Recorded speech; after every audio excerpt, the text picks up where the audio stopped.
अस्सलाम वालेकुम। अच्छा, आज जो हम डिस्कस करने वाले हैं स्ट्रेटजी, वो है हमारी फेसबुक एड्स की थर्ड स्ट्रेटजी जो हम यूज़ कर रहे होते हैं ई कॉमर्स में अपनी प्रोडक्ट टेस्टिंग के लिए, अपने क्रिएटिव टेस्टिंग के लिए एंड विद दैट अपनी ऑडियंस टेस्टिंग के लिए।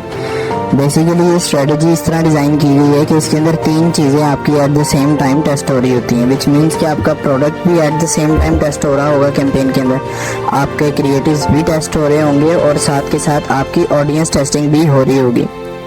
ये स्ट्रेटजी वो लोग यूज़ कर सकते हैं जिनका बजट बहुत लिमिटेड होता है, कि लाइक वो एक लिमिटेड बजट के साथ शुरू करते हैं। फॉर एग्जांपल 50,000 1 लाख रुपए के साथ अगर ई कॉमर्स शुरू करते हैं तो वो इस स्ट्रेटजी को यूज़ कर सकते हैं अपनी टेस्टिंग वगैरह के लिए।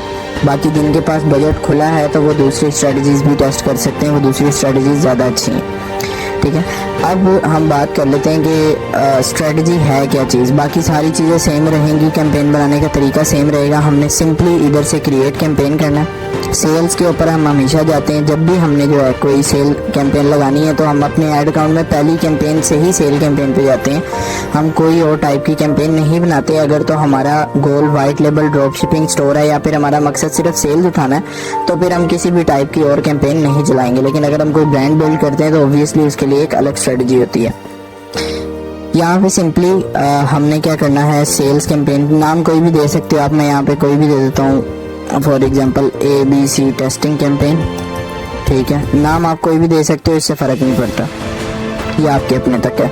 यहाँ पे बाइंग टाइप हम ऑप्शन रखेंगे हमेशा। सेल्स ऑब्जेक्टिव रहेगा हमारा, ना हमने AB टेस्टिंग ऑन करनी यहाँ से, ना हमने एडवांटेज कैंपेन बजट ऑन करना है। हम चले जाएंगे अपने एड सेट लेवल पे। जब हम एड सेट लेवल पे जाएंगे ना तो यहाँ पे अब आएगी मेन स्ट्रेटजी। यहाँ पे हमने बनाने बेसिकली 3 टाइप के एड सेट्स।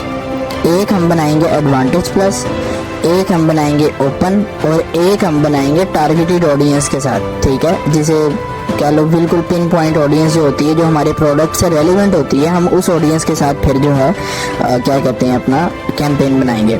अब इसमें करना क्या है, सिंपली सारी सेटिंग सेम रहेगी। हमारा वेबसाइट होगा, गोल कन्वर्जन इवेंट होगा, हमारा परचेज, दैट्स इट। ठीक है, इसके अलावा यहाँ से कोई चेंजिंग नहीं करनी। बजट आप अपने बजट के हिसाब से सेट कर सकते हो, बट मिनिमम ऑफ मिनिमम आप यहाँ पे एटलीस्ट 500 तक का बजट तो यहाँ पे आपको देना ही चाहिए इसको। ठीक है, मिनिमम 330 के ऊपर भी काफ़ी ज़्यादा लोग कैंपेन चला लेते हैं, वो ठीक है अगर बहुत ही ज़्यादा लिमिटेड है बजट आपका, लेकिन 500 भी ऑन एन एवरेज ठीक है।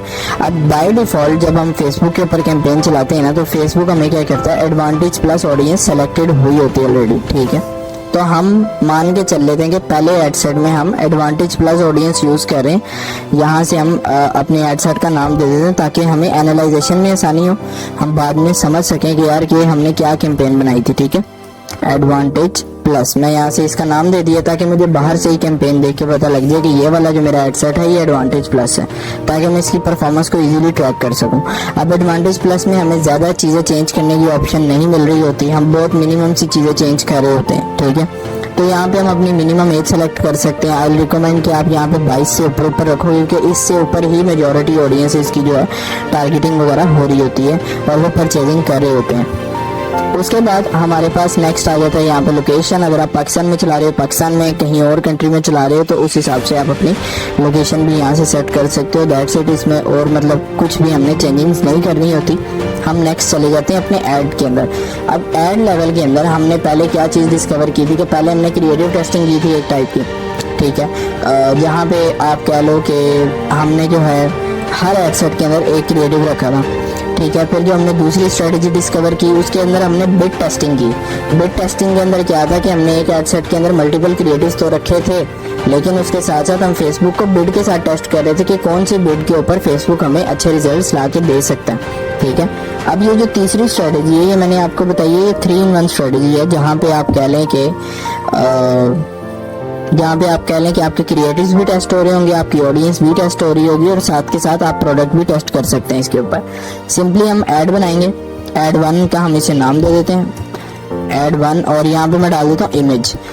काफ़ी ज़्यादा लोग इस चीज़ को निगलेक्ट करते हैं कि भाईजान इमेज एड्स को वो फोकस ही नहीं करते। ठीक है। हालांकि इमेज एड्स बहुत अच्छे रिजल्ट्स आपको ड्राइव करवा के दे सकती है। आप लोगों ने ये नहीं करना कि अगर आपकी वीडियोस अच्छी चल रही हैं तो एट द एंड अल्टीमेटली आप जो है क्या कहते हैं इमेज एड्स के ऊपर फोकस ही ना करें। इमेज एड्स हर टाइम टेस्ट करें, न्यू इमेजेस, न्यू डिज़ाइन आप टेस्ट करें। क्या पता कौन सी चीज़ आपके कस्टमर्स को अट्रैक्ट कर दे एंड वहाँ से आपकी जो है परचेजिंग आना शुरू हो जाए रेगुलर बेसिस के ऊपर। ठीक है, तो इमेज ऐड को हमने कभी भी निगलेक्ट नहीं करना होता। अब इमेज ऐड बनानी किस तरह, ये सवाल बनता है। इमेज ऐड आप सिंपली जो है उस तरह बना सकते हैं, आप किसी डिज़ाइनर से रब्ता कर लें। ठीक है, अगर आपको खुद कोई डिज़ाइनिंग नहीं आती, आप किसी क्रिएटिव बनाने वाले डिज़ाइनर से रब्ता कर लें, वो आपको इमेज ऐड बना देगा थोड़े पैसे लेके। ठीक है, नहीं तो अगर आपको खुद आती है तो फोटोशॉप वगैरह अगर आपको खुद आता है आप खुद भी बना सकते हो प्रोडक्ट की, that's not a rocket science. फिर हमने यहाँ से मल्टी एडवर्टाइजर ऑलवेज ऑफ रखना होता है। उसके आगे मूविंग ऑन, अब हमने इमेज ऐड सेलेक्ट की है तो हम यहाँ पे इमेज डालेंगे। ठीक है, अब जब इमेज डालेंगे मैं कोई अपलोड कर देता हूँ यहाँ पे इमेज वगैरह, तो चेक कर लेते हैं कि एक ही प्रोडक्ट की जो है ना मैंने यहाँ पे अरेंज की हुई है। फॉर एग्जांपल ये एक हमारी अच्छी इमेज ऐड है जो कि बहुत अच्छा परफॉर्म कर सकती है। अब इसको भी थोड़ा सा आपने देख लेना, एनालाइज कर लेना, ताकि जो है आप लोगों को इसका भी आइडिया हो जाए कि एक अच्छी इमेज ऐड क्या होती है और एक बुरी इमेज ऐड क्या होती है। ठीक है, अब आपने एक चीज़ इसके अंदर देखी है, मैं अभी एक मिनट क्रिएटिव का प्रीव्यू दिखाता हूँ ना आपको, तो आपको ज़्यादा अच्छे से आइडिया हो जाएगा कि हमने जो है क्या चीज़ इसमें की है। यहाँ से मैं अगर इसको डन करूँगा, म्यूज़िक वगैरह सारी ऑन, ये ऑल ऑप्टिमाइजेशन आप लोग हमेशा ऑन रखा करो। फेसबुक इसको अपने हिसाब से बीच में म्यूज़िक वगैरह भी ऐड कर देता है, कहीं पे कलर ग्रेडिंग होती है तो वो भी जो है फेसबुक आपको प्रोवाइड कर देता है, तो वो एक बेटर ऑप्शन हमें मिल जाती है।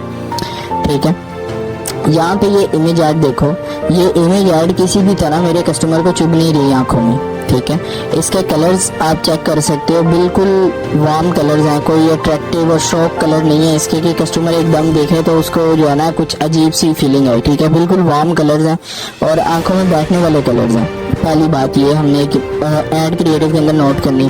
ठीक है, दूसरा उसके अलावा चेक करो प्रोडक्ट बीच में डिस्प्ले हो रहा है, लेकिन उसके साथ साथ हमने उसके फीचर्स भी एक्सप्लेन कर दिए। ऊपर हमने उसकी शिपिंग वगैरह भी एक्सप्लेन कर दी कि यार 30% ऑफ भी है, फ्री शिपिंग भी मिल रही है आपको। ठीक है, एंड नीचे हमने कॉल टू एक्शन भी दे दिया, CTA जिसे कहते हैं, हमने CTA भी दे दिया नीचे, ताकि जो है हमारा कस्टमर कहीं से भी मिस ना हो सके, हम उसको कन्विंस करवा सकें। उसके अलावा मजीद हमने इधर ऊपर अपनी वेबसाइट का लिंक भी दे दिया है कि अगर किसी कस्टमर को फॉर एग्जांपल इशू आ रहा है वेबसाइट वगैरह, लिंक क्लिक करके उसकी नहीं ओपन हो रही, तो वो इजीली यहाँ से नाम कॉपी करके सर्च करके भी गूगल पे जा सकता है। अब ये सारे पॉइंट्स हमने अपनी इमेज ऐड के अंदर रखे हुए हैं। ये एक नॉर्मल ईयरबड्स की ऐड है। ठीक है, तो पॉसिबली यहाँ पे आप कह लो कि इसकी इतनी डिटेलिंग थी। अब हर प्रोडक्ट की अपने हिसाब से डिटेलिंग होती है, अपने हिसाब से उसके फंक्शंस होते हैं। अब ये हर प्रोडक्ट इलेक्ट्रॉनिक कैटेगरी के अंदर नहीं आ सकता, हर प्रोडक्ट आप कह लो किचन कैटेगरी के अंदर नहीं आ सकता, हर प्रोडक्ट क्लोथिंग कैटेगरी के अंदर नहीं आ सकता। तो हर प्रोडक्ट की कैटेगरी अलग अलग होती है, फंक्शंस आपके प्रोडक्ट के आपको ही पता होंगे, तो आपने उस हिसाब से वो फंक्शंस बेहतर तरीके से डिस्प्ले करने। ये नहीं है कि बस इसी तरह डिस्प्ले करना, प्रोडक्ट बीच में रख के 2-4 इधर रखना। अलग अलग डिज़ाइन आप टेस्ट करो जो आपकी ऑडियंस के लिए वर्क करे, आपने उसको कंटिन्यू करना है और उसी को स्केल करना है। ठीक हो गया, तो यहाँ पे इस तरह करके आपने एक इमेज ऐड डाल देनी फर्स्ट ऑफ ऑल। फिर प्राइमरी टेक्स्ट किस तरह लिखना है, हेडलाइन किस तरह लिखनी है, डिस्क्रिप्शन किस तरह लिखनी है, ऑलरेडी मैं बहुत ज़्यादा एक्सप्लेन में बता चुका हूँ। फॉर नाउ मैं यहाँ पे कोई भी रैंडम सी चीज़ें लिख देता हूँ ताकि ये थोड़ा भरा भरा लगे। ठीक है, जहाँ पे हम जो है चीज़ें वगैरह डाल सकें, कुछ भी लिख देते हैं यहाँ पे ना।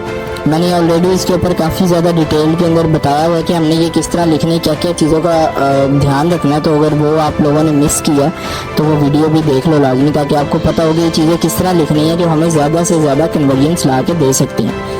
मूविंग ऑन, हम यहाँ पे 2 ही ऑप्शन सेलेक्ट करते हैं, या तो ऑर्डर नाउ या फिर शॉप नाउ। मैं मेजॉरिटी शॉप नाउ को प्रेफर करता हूँ, ऑर्डर नाउ भी आप सेलेक्ट कर सकते हो, कोई इतना मसले वाली बात नहीं है। ठीक है, अब ये देखो हाईलाइट योर प्रोमो कोड्स, यहाँ पे ये ऑप्शन हमारे लिए सूटेबल है। उसकी रीज़न भला क्या है कि हमारी जो है क्या कहते हैं ऐड के अंदर एक प्रोमो है, हमारी ऐड के अंदर एक प्रोमो है जो कि फॉर एग्जांपल 30% ऑफ वाला है। अब 30% ऑफ देने के लिए मुझे मेटा को एक जो है कोड देना पड़ेगा। फॉर एग्जांपल मैं दे देता हूँ इधर 30 ऑफ, ये कोड मैंने मेटा को दे दिया। अब मेटा का काम है कि वो जो है अपनी मर्जी के हिसाब से कोड मेरा डिस्प्ले करे मेरी ऐड के अंदर, ताकि मेरे कस्टमर उस चीज़ को देख सकें कि हाँ यार ये वाला कोड डालने के बाद मेरी जो है 30% ऑफ मिलेगा मुझे। तो मैं जो है उधर से ये कोड डालता हूँ इनकी वेबसाइट पे जाके और चीज़ परचेज कर लेता हूँ। ठीक है, ये हमारे लिए सूटेबल होगा, बट फॉर नाउ क्योंकि मैंने कोई ऐड वगैरह नहीं किया हुआ तो मैं इसको जो है ना ऑफ कर दूंगा। ठीक है, उसके बाद वेबसाइट यूआरएल सिंपली हमने जो है कुछ भी दे सकते हैं। वेबसाइट यूआरएल अपने प्रोडक्ट पेज का, ठीक है, जो ये प्रोडक्ट है ना उसका हमने प्रोडक्ट पेज का लिंक दे देना। यहाँ पे ये एक तो एग्जिस्ट नहीं कर रहा, यहाँ पे हम कर देते हैं जी, क्या करें,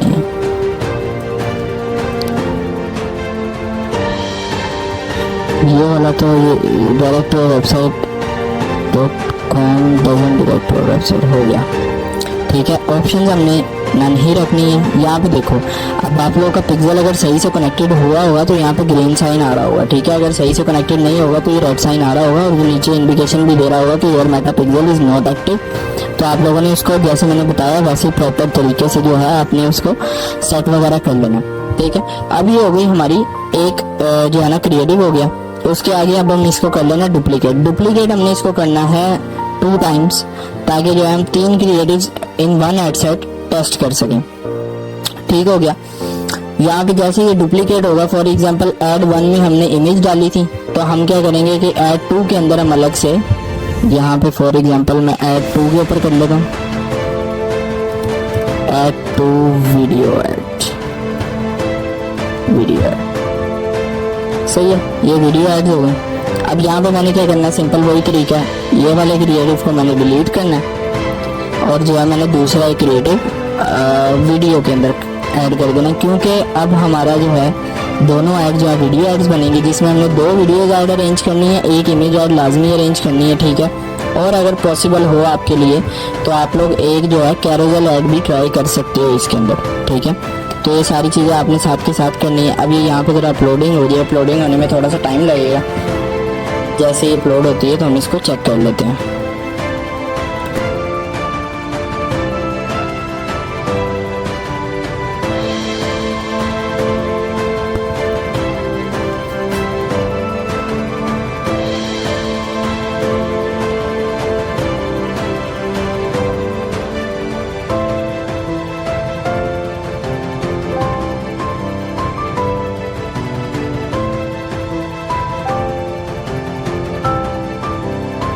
यहाँ पे ये हमारी वीडियो इसने अपलोड कर दी हुई है ऑलरेडी। ठीक है, तो हम यहाँ से इसको नेक्स्ट कर लेंगे। मूविंग ऑन, इसको भी नेक्स्ट कर लेंगे, ऑल ऑप्टिमाइजेशंस ऑन, ताकि मेटा को अगर लगे कि कहीं पे म्यूजिक या फिर कलर्स वगैरह कुछ चेंजिंग करने हैं तो वो जो है उस हिसाब से हमारी ऐड के अंदर चेंजिंग कर दे और हमारी ऐड जो है बेस्ट परफॉर्म कर सके। ठीक है, इसी तरह सेम एज आपने तीसरे क्रिएटिव के अंदर भी यही करना है कि आपने यहाँ पे एक अलग टाइप की वीडियो, अलग क्रिएटिव डाल देना। अब इसमें हो क्या रहा है कि हमारी ऑडियंस भी टेस्ट हो रही है, हमारे 3 टाइप के क्रिएटिव्स भी टेस्ट हो रहे हैं और एट द सेम टाइम हम, जाहिर सी बात है, प्रोडक्ट की ही ऐड चला रहे हैं ना किसी ना किसी, तो वो प्रोडक्ट भी हमारा एट द सेम टाइम साथ के साथ टेस्ट हो रहा है। ये वही सेम तरीका है, मतलब दोबारा से वीडियो वगैरह अपलोड करनी पड़ेगी, वो मैं यहाँ से कर देता हूँ, तो फिर टाइम लगेगा थोड़ा सा।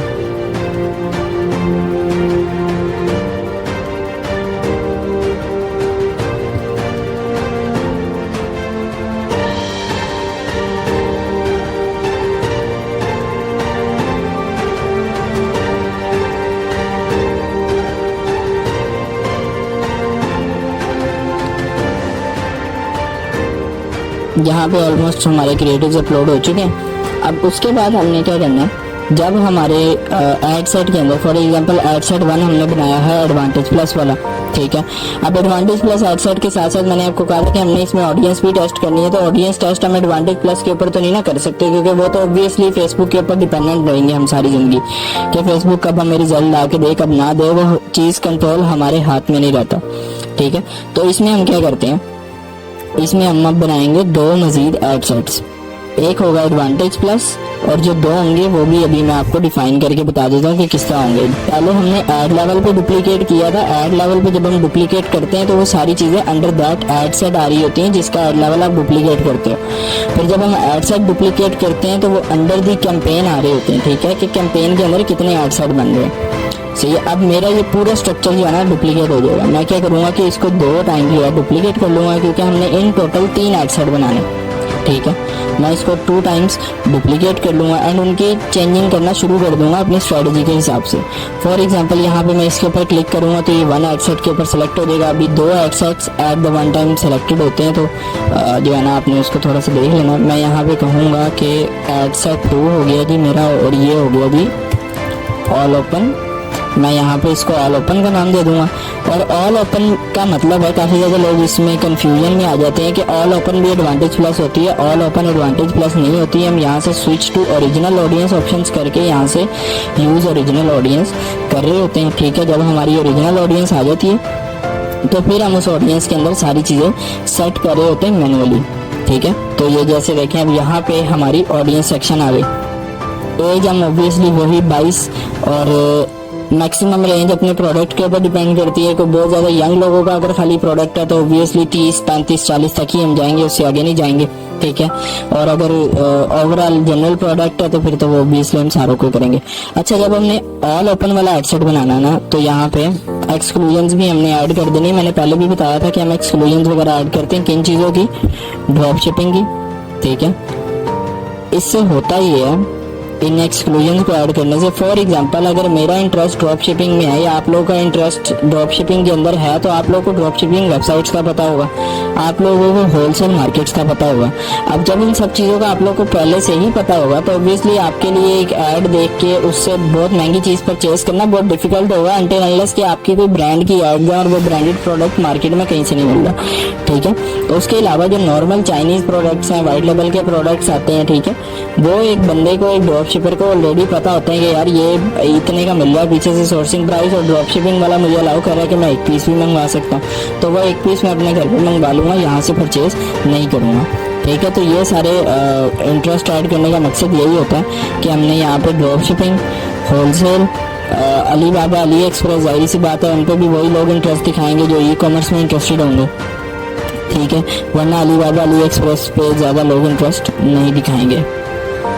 और यहाँ पे से एक इंटरेस्ट हमने हटाना है शॉपिफाई का। उसकी रीज़न ये है कि शॉपिफाई मशहूर ही ड्रॉप शिपिंग के नाम से हुआ है, तो जो भी लोग शॉपिफाई को जानते होंगे वो ड्रॉप शिपिंग को लाजमी जानते होंगे। तो ये सारे इंटरेस्ट हम जो है यहाँ से एक्सक्लूड कर देंगे।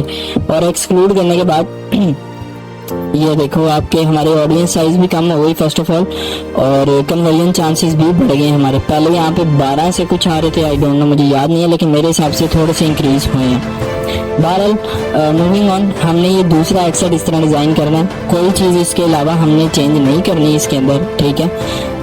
एड सेम रहेंगी, बाकी सारी चीज़ें सेम रहेंगी, जस्ट अब हमने जो छेड़ाछाड़ी करनी है वो हमने करनी है एड सेट्स के अंदर, ठीक है। एक एड सेट हमने सेट कर लिया एडवांटेज प्लस, बाकी दोनों एड सेट्स चेंज करने। अब ये दूसरा जो है इसको ऑल ओपन रखना है विद एक्सक्लूजन्स, ठीक है। उसके बाद हम चले जाएंगे तीसरे के ऊपर। तीसरे के ऊपर अब हमने करनी है pin point targeting. Pin point targeting मतलब के इंटरेस्ट टारगेटिंग। अब यहाँ पे हम डाल देंगे अपने एडसेट का नाम, एडसेट 3 इंटरेस्ट, कुछ भी डाल सकते हो आप अपनी पहचान के लिए। मैं अपनी पहचान के लिए बड़े सिंपल से नाम जो है वो डाल देता हूँ इसके अंदर, तो आप जो है कुछ भी यहाँ पे डाल सकते हो जिससे आपको याद रहे कि यार ये क्या चीज़ है, ठीक है। अब मूविंग ऑन, यहाँ पे हम same as switch to original audience, इसको जो है यहाँ पे हम करेंगे ओरिजिनल ऑडियंस।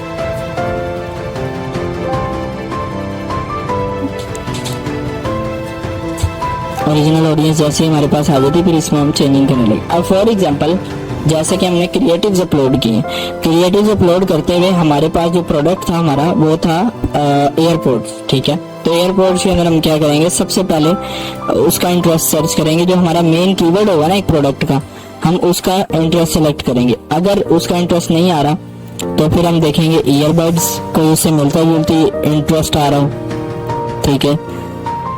ईयरबड्स का भी यहाँ पे हमें फेसबुक इंटरेस्ट नहीं दे रहा, फिर हम देखेंगे मजीद कोई और रेलिवेंट हेडफोन्स का इंटरेस्ट हमारे पास यहाँ पे आ गया।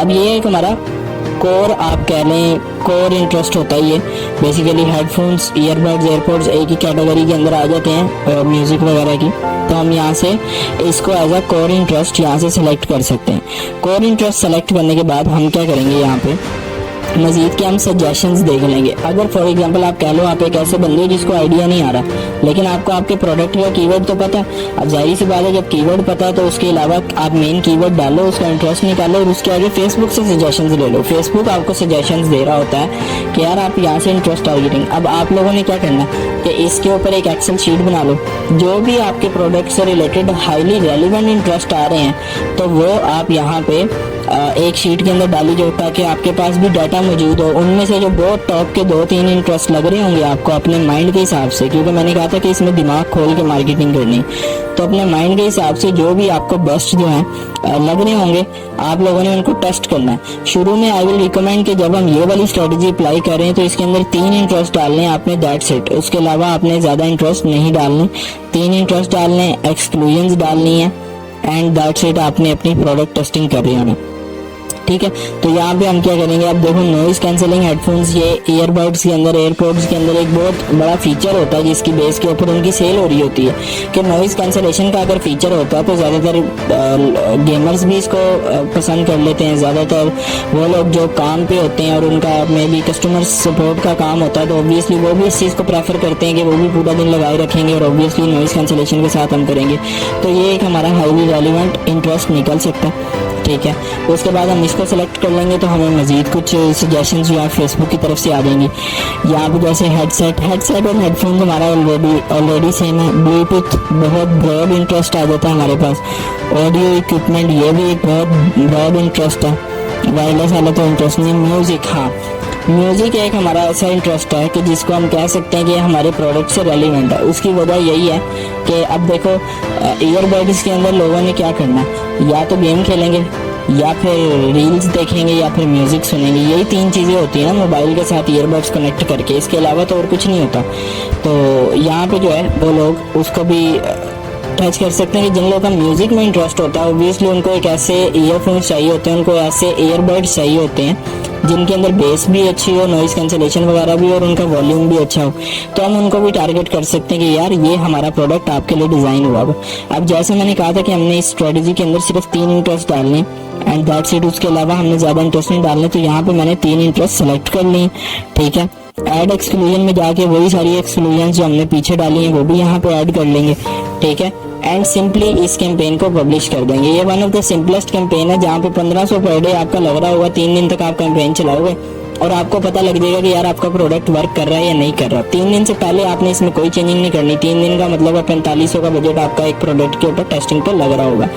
3 दिन से पहले आपने इसके अंदर कोई चेंजिंग नहीं करनी। 3 दिन के बाद रिजल्ट्स इवेल्युएट करके प्रॉपरली फिर आपने चेंजिंग करनी है। और रिजल्ट्स किस तरह इवेल्युएट करने वो मैंने आपको ऑलरेडी बताया हुआ एक वीडियो के अंदर कि किस तरह आपने अपनी एड्स वगैरह की एनालाइजेशन करनी है, ठीक हो गया। तो ये कुछ मुख्तलिफ स्ट्रेटजीज थी जिनको यूज़ करते हुए आप जो है अपनी प्रोडक्ट टेस्टिंग कर सकते हो, ठीक है। आगे मजीद फर्दर हम स्केलिंग की और उसकी भी बात करेंगे, बट फॉर नाउ ये 3rd strategy I think so आपको मैंने दी है, जिसके अंदर आप 3-in-1 स्ट्रेटजी आप समझ लो इसको कि 3 चीज़ें एक ही स्ट्रेटजी के अंदर आप इसके अंदर यूज़ कर सकते हो। अस्सलाम वालेकुम। अच्छा, आज हमने डिस्कस करना है अबाउट फेसबुक एड्स स्केलिंग के बारे में। हमने टेस्टिंग फेज कंप्लीट कर लिया, जाहिर सी बात है उसके अंदर हम अपने प्रोडक्ट टेस्ट करेंगे, या फिर अगर आप एक ब्रांड रन कर रहे हैं तो उसके अंदर ऑब्वियसली आपके कोई आर्टिकल्स टेस्टिंग होगी, कुछ क्रिएटिव टेस्टिंग होगी, कुछ ऑडियंस टेस्टिंग होगी। जब ये सारी चीज़ें क्लियर हो जाती हैं, जब हमें क्लियर क्रिस्टल डाटा मिल जाता है तो उसके बाद हमारे पास फेज आता है स्केलिंग का। कोई भी बिजनेस होता है, वो बिजनेस कभी भी ये नहीं चाहेगा कि वो डेली के बस 5-10 ऑर्डर्स करे। अगर वो आज 5 से 10 ऑर्डर्स कर रहा है तो वो ये चाहेगा कि कल वो 20 ऑर्डर्स करे, परसों 30 ऑर्डर्स करे, उससे अगले दिन 40 करे, 50 करे, 100 करे, 200 करे। और इस तरह के बिजनेसेस पाकिस्तान में रन हो भी रहे हैं, इंटरनेशनली भी रन हो रहे हैं, जो कि डेली बेसिस के ऊपर 1000, 2-2000, 3-3000 पार्सल जो है वो शिप कर रहे हैं through paid advertising on social platforms. For now हम यहाँ पे बात करेंगे स्केलिंग होती क्या चीज़ है, ठीक है। स्केलिंग को कब करना चाहिए, क्यों करना चाहिए, क्या उसके फ़ायदे हैं, क्या नुकसान है, और स्केलिंग के कौन कौन से मेथड हैं, ये सारी चीज़ें हम डिस्कस करेंगे। तो यहाँ पे हम चेक कर लेते हैं। सबसे पहला सवाल आता है स्केलिंग होती क्या चीज़ है। जैसे मैंने ऑलरेडी एक्सप्लेन किया है, आपका कोई बिजनेस है वो डेली के 3 या 4 ऑर्डर कर रहा है, ठीक है।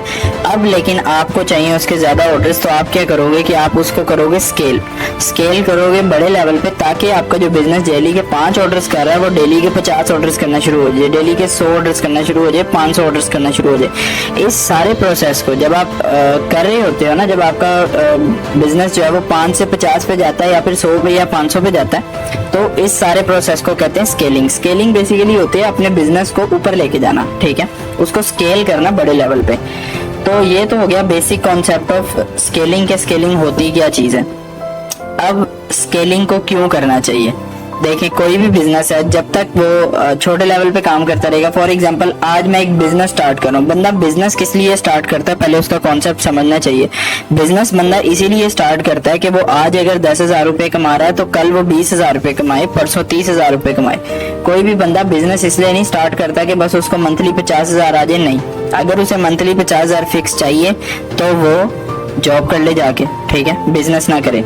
तो बिजनेस वही लोग करते हैं जिनको चाहिए होता है कि यार आज अगर हमें कम भी आ रहा है तो कोई मसला नहीं है, लेकिन कल हमने इसको ज्यादा करना है, परसों और ज्यादा करना है, अगले महीने और ज्यादा करना है। तो इसलिए स्केलिंग लाजमी होती है। कोई भी बिजनेस है, कोई भी मॉड्यूल है, फॉर एग्जांपल आप कोई क्लोथिंग का ब्रांडेड स्टोर रन कर रहे हैं, या फिर आप कोई वाइट लेबल स्टोर रन कर रहे हैं, या फिर आप कोई drop shipping store international market में, यूएई मार्केट में कर रहे हैं, या फिर व्हाटएवर, कोई भी ब्रांड है, कोई भी चीज है, आपने उसकी अगर स्केलिंग लाजमी करनी होती है। कोई भी बिजनेस मॉड्यूल है, ठीक है। अब वो सर्विसेज का भी हो सकता है। फॉर एग्जांपल मैं सर्विसेज दे रहा हूँ तो मैं उस मॉड्यूल को भी अच्छी तरह से स्केल कर रहा हूँ, ठीक है, मैं उसकी भी स्केलिंग लगा रहा हूँ। क्यों? उसकी वजह यह आज मेरे पास 4 क्लाइंट्स हैं, मैं चाह रहा हूँ कि कल मेरे पास 10 क्लाइंट्स हों, परसों 20 हों, फिर 50 हों, फिर 100 हों, इस तरह मेरे क्लाइंट्स हों ताकि मेरी एजेंसी भी स्केल करे, ठीक है। तो ये सारी चीजें अब हम इस वजह से करते हैं स्केलिंग, ठीक है, और ये करनी चाहिए, लाजमी होती है। अब इसको करने के क्या क्या मेथड्स हैं और इसको करने के लिए किन किन चीज़ों का ख्याल रखना पड़ता है, ये हम चेक कर लेते हैं।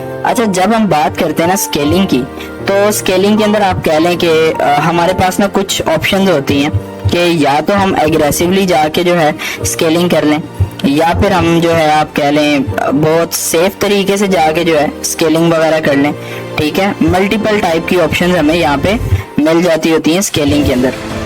तो हमारे पास पहला मेथड होता है सेफ स्केलिंग का, ठीक है, मैं यहाँ पे लिख देता हूँ ताकि आप लोगों को थोड़ा सा याद रहे। दूसरा मेथड होता है एग्रेसिव स्केलिंग का, इसके अंदर आपका बजट वगैरह भी जा रहा होता है अच्छा भला, और आप लोग काफ़ी ज़्यादा जो है ब्लीडिंग भी कर रहे होते हो समहाउ इन स्टार्टिंग फेजेस। अगर आपका एक्सपीरियंस वगैरह ज़्यादा नहीं होता तो आप लोग साथ के साथ जो है इसको आप कह लो इसके अंदर ब्लीडिंग भी हो रही होती है आपकी। मैं यहाँ पे ज़रा इसको थोड़ा सा जो है सही कर देता हूँ। स्केलिंग मेथड्स, फर्स्ट आ गया aggressive scaling, then safe scaling. ये बेसिकली 2 मेथड हैं। अब इसके बहुत से मल्टीपल नाम भी हो सकते हैं यहाँ पे, वर्टिकल, हॉरिजॉन्टल, पता नहीं लोगों ने क्या क्या नाम दिए हैं, बट मैं समझता हूँ कि जो चीज़ आपको बेहतर समझ आ रही है आप बस उसको उस नाम से बुलाओ, कोई ज़्यादा इसमें कॉम्प्लिकेशंस की ज़रूरत नहीं है, क्योंकि ये कोई एजुकेशन वगैरह तो है नहीं कि जहाँ पे अगर आपने सही नाम ना याद किया तो आपके नंबर कटेंगे, नहीं।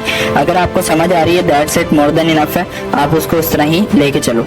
मैं फिलहाल 2 नाम देता हूँ, एक एग्रेसिव स्केलिंग, एक सेफ स्केलिंग। अब मैं भी इसको वर्टिकल कहती हूँ, हॉरिजॉन्टल कहती हूँ, लेजर कहते हो, जो मर्जी कहते हो, आई डोंट केयर, ठीक है, लेकिन ये मेथड्स वही हैं जो कि फैंसी वर्ड्स के अंदर आपको मिलेंगे। अब हम बात कर लेते हैं कि इनको करने के लिए पहले कुछ हमें KPIs जो हैं वो देखनी पड़ती हैं। KPIs होती क्या है? बेसिकली KPIs होती हैं की परफॉर्मेंस इंडिकेटर्स। की परफॉर्मेंस इंडिकेटर्स होते हैं जो इन चीज़ों को हम देख के अपना डिसीजन लेते हैं अपने बिजनेस के अंदर कि यार हमने अच्छा ये चीज़ें देख ली, अब हम डिसीजन ले रहे हैं अपने बिजनेस के अंदर कि हमें ये करना चाहिए या फिर नहीं करना चाहिए।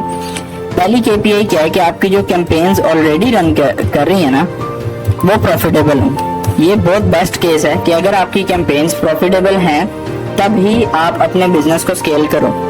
अगर आपकी कैंपेन्स प्रॉफिटेबल नहीं है, आपकी कैंपेन्स लॉस में है या फिर ब्रेक इवन में है, तब आपने स्केलिंग नहीं करनी। मैं क्या रिकमेंड करता हूँ? मैं रिकमेंड करता हूँ कि अगर आपका बिजनेस प्रॉफिट में आप स्केलिंग करो, अगर ब्रेक इवन पे है तो उसका बजट एक नई कैंपेन में बढ़ा के दोबारा से टेस्ट करो हाई बजट के साथ। अगर वो वहाँ पे प्रॉफिटेबल होती है, विच मीन्स कि इस प्रोडक्ट के अंदर पोटेंशियल है कि अगर इसको बजट ज़्यादा दिया जाए तो जो है ये अच्छे तरीके से स्केल हो सकता है। तो फिर ये होता है कि क्या कहते हैं अपना, आप उसको फिर स्केल कर सकते हो, but without testing, without even putting anything. मैं नहीं रिकमेंड करता कि अगर आप ब्रेक इवन पे हो या लॉस पे हो तो आप अपनी कैंपेन्स को स्केल करो, ठीक है। फर्स्ट थिंग ये। दूसरी जो मेरी पर्सनल रिकमेंडेशन होती है, मेरी पर्सनल रिकमेंडेशन वो ये होती है 50 परचेजेस इन लास्ट 7 डेज। अगर आपकी कैंपेन ने 50 परचेजेस दी हैं लास्ट 7 दिनों में, मैं तब रिकमेंड करता हूँ कि आप उसको स्केल करो। अब ये जरूरी नहीं है कि आप इसको तभी स्केल करो, मतलब आप उससे पहले भी कर सकते हो। मैं खुद भी कर देता हूँ उससे पहले, ऐसा नहीं है कि मैं नहीं करता, मैं कर देता हूँ खुद भी उससे पहले। लेकिन ये बेस्ट केस सिनेरियो है कि अगर आपकी कैंपेन ने लास्ट 7 डेज में 50 परचेजेस दी हैं तब आप उसको स्केल करो। उसकी वजह ये होती है कि एक तो वो आपकी कैंपेन या फिर आपका वो एडसेट, अगर स्पेसिफिकली एक एडसेट को आप स्केल कर रहे हो तो वो लर्निंग से बाहर आ जाता है। अब देखो, जब हम स्केलिंग करते हैं ना, या तो हम सेट्स को डुप्लीकेट करते हैं या फिर एड्स के अंदर कोई छेड़ाछाड़ी करते हैं, ठीक है, कैंपेन्स को डुप्लीकेट करते हैं, तो उसके लिए जरूरी है कि फेसबुक उसको समझे। मैं यहाँ पे बात कर लेता हूँ कि एड सेट की हम बात कर रहे हैं। एक एड सेट को हमने स्केल करना है। अब उस एड सेट के अंदर लास्ट 7 डेज के अंदर अगर 50 परचेजेस होंगी तो वो एड सेट कहलाएगा कि हाँ यार, ये लर्निंग फेज से बाहर आ चुका है। फेसबुक को इसकी कस्टमर बेस का पता लग गया, फेसबुक को इसके डाटा का पता लग गया। अब फेसबुक हमें मजीद बेहतर जो है ऑप्शंस प्रोवाइड कर सकता है for scaling this ad set और कैंपेन। ठीक है, मैं एड सेट की बात कर रहा हूँ। तो मेरी ये पर्सनल रिकमेंडेशन होती है कि अगर आप जो है क्या कहते हैं 50 परचेजेस ले रहे हो लास्ट 7 डेज में, तब आप अपने बिजनेस को इस तरह स्केल करो। ठीक है, और उसके अलावा एक और चीज ये, अब लोग कहेंगे यार हमने जो पीछे स्ट्रेटेजी डिस्कस की है उनमें तो कोई भी ऐसी स्ट्रेटेजी नहीं है कि जो 50 परचेजेस दे रही हो इन 7 डेज, क्यों? उसके अंदर हमने बजट लो लगाया। अब इसका क्या तरीका? देखो, आप एक लो बजट के साथ आप एक प्रोडक्ट टेस्ट कर रहे हो, ठीक है, और आपको उस प्रोडक्ट के अंदर कॉस्ट आ रही है 500 रुपए की आ रही है कॉस्ट पर परचेज आपकी। सही है, मैं यहाँ पे मान के चल लेता हूँ 500 रुपए की कॉस्ट पर परचेज। अब आपको चाहिए 50 परचेजेस, ठीक है, ये बनेंगी 25,000 की डिवाइडेड बाय 7। ठीक है, अब आपको चाहिए 3570 rupees per day budget to achieve 50 purchases in 7 days. आपने क्या करना है कि आपने एक पहली कैंपेन पे प्रोडक्ट टेस्ट कर लिया, ठीक है, आपका वो प्रोडक्ट आपको नजर आ रहा है कि हाँ यार, इस प्रोडक्ट के अंदर पोटेंशियल है, ये प्रोडक्ट मेरा कहीं ना कहीं विनर हो सकता है। तो फिर आपने क्या करना है कि उसको इस बजट के साथ फॉर द नेक्स्ट 7 डेज एक कैंपेन रन कर देनी है, जहाँ पे आपने ये देखना है कि अगर मैं फेसबुक को फेसबुक की मर्जी का बजट दे रहा हूँ, ठीक है, ये पर डे बजट मैं बता रहा हूँ यहाँ पे, कि अगर मैं फेसबुक को फेसबुक की मर्जी का बजट दे रहा हूँ तो क्या फेसबुक मेरी मर्जी के रिजल्ट मुझे दे रहा है? अगर ये बजट दे के आपकी जो है नेक्स्ट 7 डेज के अंदर 50 परचेजेस आ जाए, 55 आ जाए, 60 आ जाए, तो क्या करना है आपने? तो आपने उसको स्केल कर देना पकड़ के उस एड सेट को, ठीक है, ताकि आप श्योर हो कि हाँ यार, ये प्रोडक्ट स्केलिंग पे जा सकता है, ये प्रोडक्ट हाई बजट जो है अफोर्ड कर सकता है। ठीक हो गया। तो ये सिंपल सा फार्मूला है 7 दिनों में परचेज लेने का, ठीक है। और उसके अलावा एक और चीज आपने बड़ी गौर से नोट करनी होती है इन स्केलिंग। ये चीजें ना डे बाय डे चेंज भी होती रहती हैं, तो मैं आपको यही रिकमेंड करूंगा कि आप जब स्टडी कर रहे हो, जब आप फेसबुक चला रहे हो ना, इवन आप एक्सपर्ट भी बन गए हो कहने को, तो फिर भी आप जो है रिसर्च करते हो मार्केट के अंदर कि क्या क्या चीजें चेंज हो रही हैं, ठीक है। तो उनको आपने बिल्कुल भी जो है ना अपना कह लो छोड़ना नहीं है कि यार अब बस हमने एक दफा सीख लिया, अब इसके आगे हमने नहीं सीखना, नहीं, आपने सीखते रहना प्रॉपर। अब ये थर्ड पॉइंट क्या है कि आपने जब आप टेस्टिंग फेज में हो तो आपने चेक करने अपने कमेंट्स ऑफ नॉर्मल कस्टमर्स, ठीक है, जिस कस्टमर ने आपसे परचेज किया है या नहीं किया, आपने उसके कमेंट्स पढ़ने। इसकी वजह क्या है? कमेंट्स पढ़ने की वजह क्या है? कमेंट्स पढ़ने की वजह ये है कि देखो, फॉर एग्जांपल, अगर आपकी प्रोडक्ट के ऊपर लो बजट लगा के ऑडियंस आपको मिल रही है और वो ऑडियंस आपको गंदे रिव्यूज दे रही है, फॉर एग्जांपल वो आपके कमेंट सेक्शन में लगी हुई है कि फारिग प्रोडक्ट है, फजूल प्रोडक्ट है, ये चल ही नहीं रहा, इस तरह, तो जब आप उस प्रोडक्ट के ऊपर हाई लेवल बजट लगाओगे तो ज्यादा लोगों तक ऐड जाएगी, ज्यादा लोगों तक ऐड जाएगी मीन्स के ज्यादा चांसेस हैं कि आपको बुरे रिव्यूज आएंगे। और जब आपकी ऐड के नीचे बुरे कमेंट्स आ जाते हैं, बुरे रिव्यूज आ जाते हैं, मेजोरिटी केसेस में मैं ये देखता हूँ कि कैंपेन परफॉर्म नहीं कर रही होती। उसकी वजह ये कि परचेजर जो है वो समहाउ 90% परचेजर जो है परचेज करने से पहले एक दफा कमेंट सेक्शन जरूर देखता है, ठीक है। परचेजर कभी भी आपकी वेबसाइट के नीचे, आपकी ऐड के नीचे कमेंट नहीं करता, ये एक मैंने नॉर्मल बिहेवियर देखा है। परचेजर कभी भी जो है आपके कमेंट नहीं करेगा पोस्ट के नीचे, लेकिन वो लोग जिनके साथ ऑलरेडी बुरे एक्सपीरियंसेस हो चुके हैं उस प्रोडक्ट को लेके, वो जरूर आपकी पोस्ट के नीचे कमेंट करेंगे। उनका कमेंट जो है बड़ा इम्पैक्ट डालता है कि जो है आपकी एड्स जो है वो डी रैंक हो जाए, ठीक है, आपकी एड्स अच्छी परफॉर्म ना करें। अब उनको डिलीट भी नहीं करना, उनको टैकल करना प्रॉपर तरीके से, ठीक है, तो वो मैंने ऑलरेडी बताया हुआ कि किस तरह टैकल करना। तो ये एक चीज और देखनी होती है हमने कि हमारे जो है प्रोडक्ट के अंदर कोई खामी ना हो। फॉर एग्जांपल अगर खामियां होंगी हमारे प्रोडक्ट में तो हम उसके ऊपर जितना मर्जी बजट लगा दें, आज नहीं तो कल उसने डेड होना है। लेकिन ई कॉमर्स के अंदर आपका गोल होता है कि आपने एक प्रोडक्ट पिक करना है और उसको 2 साल 3 साल तक चलाना है। फॉर एग्जाम्पल मैं यहाँ पे वाइड लेवल ड्रॉप शिपिंग को हटा देता हूँ। मैं कहता हूँ यार मैंने कोई प्राइवेट लेवल काम करना है, मैंने कोई नीश बनानी है। तो प्राइवेट लेवल के अंदर कोई अगर मैंने नीश सेलेक्ट करके काम करना है तो ऑब्वियसली मुझे एक ऐसी नीश चाहिए होगी जिसको मैं 3 से 4 साल रेगुलरली चला सकूं। मैं हर महीने तो उसके अंदर नीश नहीं ना चेंज कर सकता। अगर नीश चेंज करूंगा तो फिर तो वो मेरा प्राइवेट लेवल ही ना रहा। तो ये काफी ज्यादा फैक्टर्स हैं जो बिजनेस पॉइंट ऑफ व्यू से आपने देखने होते हैं खुद।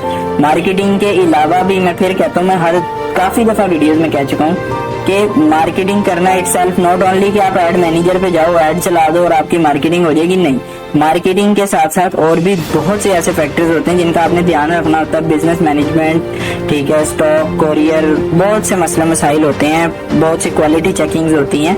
खाली ऐड चला लेने से आप एक मार्केटर नहीं बनते। आपके पास पूरा विजन होना चाहिए एक बिजनेस को स्टैंड करवाने के लिए। क्योंकि फॉर एग्जाम्पल अगर इस कोर्स के बाद काफी ज्यादा लोग फ्रीलांसिंग की तरफ भी जाते हैं, वो अगर किसी और का बिजनेस ग्रो करवाना चाहते हैं, ठीक है, तो उसके लिए लाजमी है कि उनके पास खुद बिजनेस की अंडरस्टैंडिंग हो।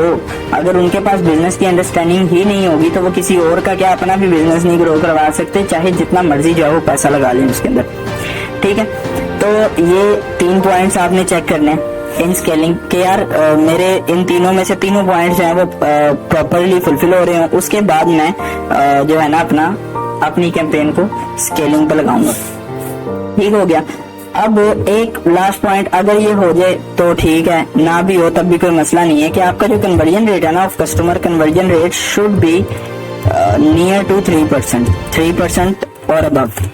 ठीक है, ये मतलब क्या है, 100 बंदे आपकी वेबसाइट पे आ रहे हैं, इसमें से एटलीस्ट 3 तो आपकी प्रोडक्ट परचेज करें ही करें। अगर नहीं कर रहे 1% या 1.5% आपका कन्वर्जन रेट है, फिर आई विल नॉट रिकमेंड कि आप उस प्रोडक्ट को स्केलिंग पे लगाओ। ठीक है, और अगर ये पॉइंट फुलफिल नहीं भी हो रहा ना तब भी कोई मसला नहीं है। ये बहुत इंपॉर्टेंट पॉइंट नहीं है, इसलिए इसके ऊपर मैं ज्यादा बात नहीं करूंगा। अभी आज जो है हम एक मेथड जो है बता देता हूँ मैं आपको, एक मेथड डिस्कस कर लेता हूँ आपके साथ कि हमने किस तरह स्केलिंग करनी है। ये one of the safest method है स्केलिंग का। ठीक है, फॉर एग्जांपल मेरे पास एक ये कैंपेन है। ठीक है, स्केलिंग क्या है, किस तरह क्या कुछ है, वो सब कुछ मैं एक्सप्लेन कर चुका हूँ। ठीक है, अब यहाँ पे ये चेक करना है, मेरे पास एक ये एड सेट है, यहाँ पे हम अज्यूम कर लेते हैं कि यहाँ पे 10 परचेजेज हैं, यहाँ पे 5 परचेजेज हैं और यहाँ पे 2 परचेजेज हैं। ठीक है, हम ये अज्यूम करें फिलहाल। तो यहाँ पे मैं चेक कर रहा हूँ कि मेरा ये एड सेट 1 एडवांटेज प्लस वाला जो है ये बहुत अच्छा परफॉर्म कर रहा है। अब मैं क्या करूंगा, इसको स्केल करने का टाइम आ गया। ठीक है, वो पहले जो सारे फैक्टर्स मैंने बताए हैं वो सारे फुलफिल करवा लेना, उसके बाद ये डिसीजन लेना है। ठीक है, अब जब मेरा इसका फुलफिल करने का टाइम आ गया, फॉर एग्जांपल इसके सारे पॉइंट्स मैंने फुलफिल करा लिए हैं, तो उसके बाद मैंने क्या करना है, ये one of the safest method of scaling कि मैंने यहाँ से इसके बजट को जस्ट एडिट करना है। अब बजट कितना एडिट करना है, 2000 रुपए में मुझे 10 परचेजेज आ रही है एक दिन में। अब कोई नॉर्मल बंदा होगा ना लालची, वो कहेगा यार मैं इसका बजट कर देता हूँ 10,000 ताकि मुझे दिन की जो है ना क्या कहते हैं अपना 200 परचेजेज आ जाए। ठीक है, जो भी व्हाटएवर जितनी भी बनता है, मुझे नहीं आइडिया। लेकिन फेसबुक या फिर कोई भी और सोशल प्लेटफॉर्म आपको क्या रिकमेंड करता है, वो आपको रिकमेंड करता है कि जब भी आपने अपना बजट बढ़ाना है किसी भी कैंपेन का या फिर किसी भी एड सेट का, तो आपने 20 से 25% के बीच में आपने अपना बजट बढ़ाना है ताकि उसका एल्गोरिदम भी डिस्टर्ब ना हो, आपकी कैंपेन्स भी लर्निंग में ना जाएं और आपकी कैंपेन्स प्रॉपर्ली परफॉर्म करना शुरू कर दें। ठीक है, विदाउट डिस्टर्बिंग एनीथिंग। तो यहाँ पे फॉर एग्जांपल मैं मान के चल लेता हूँ कि मेरा बजट है 2100 रुपए का। अब 2100 के अंदर मेरा जो फार्मूला है मैं 21% ऐड करता हूँ। ठीक है, 21% एडिशन करके स्केलिंग करता हूँ। अगर ये वाला मेथड मैं यूज करता हूँ तो मैं क्या करता हूँ, 21% इसके अंदर ऐड कर लूंगा और मेरा टोटल हो जाएगा 2541 रुपए। ठीक है, अब नॉर्मली इसके ऊपर कंट्रोल करना बहुत ज्यादा मुश्किल है। मुश्किल इस वजह से है कि बंदे को ना एक अर्ज आ रही होती है कि यार मैं जल्दी जल्दी बस स्केल कर दूं और जल्दी जल्दी मुझे ऑर्डर्स आना शुरू हो जाए। लेकिन इसमें बहुत पेशेंस के साथ आपने काम करना है। ये one of the safest method है कि यहाँ पे आपने 20 से 25% के बीच में बजट सेलेक्ट करना है और उसको स्केल कर देना। मैंने यहाँ पे इसको बजट सेट किया और मैंने इसको पब्लिश कर दिया, दैट्स इट। ठीक है, अब मैंने क्या करना है, अब मैंने इस कैंपेन को 24 आवर्स देखना। 24 आवर्स देखने के बाद मैं ये एक चीज कैलकुलेट करूंगा कि यार क्या मुझे जो है मेरे रिजल्ट्स में कुछ बेहतरी आई है। फॉर एग्जांपल यहाँ पे अगर 10 रिजल्ट्स थे तो क्या ये कल 12 हुए हैं बजट इंक्रीज करने के बाद, या फिर ये 10 के 10 ही है। अगर तो 10 के 10 भी हैं तब भी समहाउ एक्सेप्टेबल है। ठीक है, समहाउ एक्सेप्टेबल है। आप क्या करोगे, अगले दिन फिर 21-25% तक जो है बजट इंक्रीज कर दोगे, ठीक है। लेकिन अगर ये यहाँ पे 10 से 6 हो जाएंगे, या फिर ये यहाँ पे 10 से 7 हो जाएंगे, 10 से 8 हो जाएंगे, या इवन 9 हो जाएंगे, रिजल्ट्स अगर डाउन हो जाएंगे, तो फिर आपने क्या करना है, आपने फिर eight the same time next 24 hours के बाद, फॉर एग्जांपल मैं आज अगर 12 बजे रात के ये बजट छेड़ाछाड़ी कर रहा हूँ, तो मैंने अगले दिन 12 बजे के बाद ही चीज़ों को एनालाइज करना है। मैंने अगले दिन 6 बजे या 2 बजे बैठ के नहीं परेशान हो रहा होना कि यार ये क्या हो गया मेरी कैंपेन्स के साथ, नहीं, मैंने पूरे 24 घंटे का टाइम देना। अगर तो बराबर परफॉर्म या अच्छा परफॉर्म कर रही होगी तो 20% मजीद बढ़ा देना, अगर बुरा परफॉर्म कर रही होगी तो फिर हमने 20% डिक्रीज कर देना। अगर तो बराबर परफॉर्म कर रही होगी तो उस केस में आपने सिस्टम भी बराबर रखना है। फॉर एग्जांपल 2541 लगा के भी 10 परचेजेज ही आ रही हैं, आपने मजीद उसको 24 आवर्स के लिए रन होने देना, ठीक है। अगर 11 परचेजेज आ रही हैं तो 20% मजीद बढ़ा देना, ठीक है। समझ रहे हो आप लोग मेरी बात को कि किस तरह हमने स्केलिंग करनी होती है, ये सेफेस्ट मेथड है। और अगर रिजल्ट्स नहीं आ रहे, फॉर एग्जाम्पल मैं यहाँ से इसको स्केल करके ले गया हूँ आहिस्ता आहिस्ता, 4-5 दिन रेगुलर इसने बड़े अच्छे रिजल्ट्स दिए हैं, अब मैं इसको स्केल कर रहा हूँ पकड़ के, ठीक है।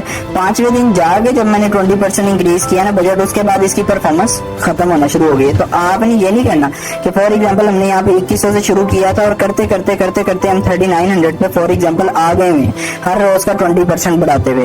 तो जब 3900 पर डे पे आ गया और रिजल्ट डाउन हो गए, तो आपने ये नहीं करना कि डायरेक्ट आपने इसको 2100 कर देना कोर बजट, नहीं, आपने तब भी डिक्रीज अगर करना है तो 25% तक ही करना है मैक्सिमम, और वो भी 24 आवर्स के गैप के साथ। ये ना हो कि आप अभी 12 बजे 25% डिक्रीज कर रहे हो, 3 बजे फिर 25% डिक्रीज कर रहे हो, 6 बजे फिर 25%, पूरी कैंपेन का बेड़ा गर्क हो जाएगा अगर 24 आवर्स से पहले आप लोग कोई ना कोई छेड़ाछाड़ी करते हो, ठीक है।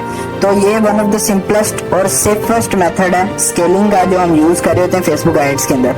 अभी मेरा मेन फोकस था कि मैं इस वीडियो के अंदर बताऊं कि स्केलिंग होती क्या है, कौन कौन से KPIs हैं, क्यों करनी चाहिए, कैसे करनी चाहिए, वो सारे मेथड्स मैं आपको बताऊंगा। अभी नेक्स्ट वीडियो भी इसकी बनाएंगे कि स्केलिंग के अगले मेथड्स क्या हैं और किस तरह हम स्केलिंग करते हैं, फिर कुछ एडवांस लेवल स्केलिंग ट्रिक्स भी हम देखेंगे इसके अंदर, ठीक है।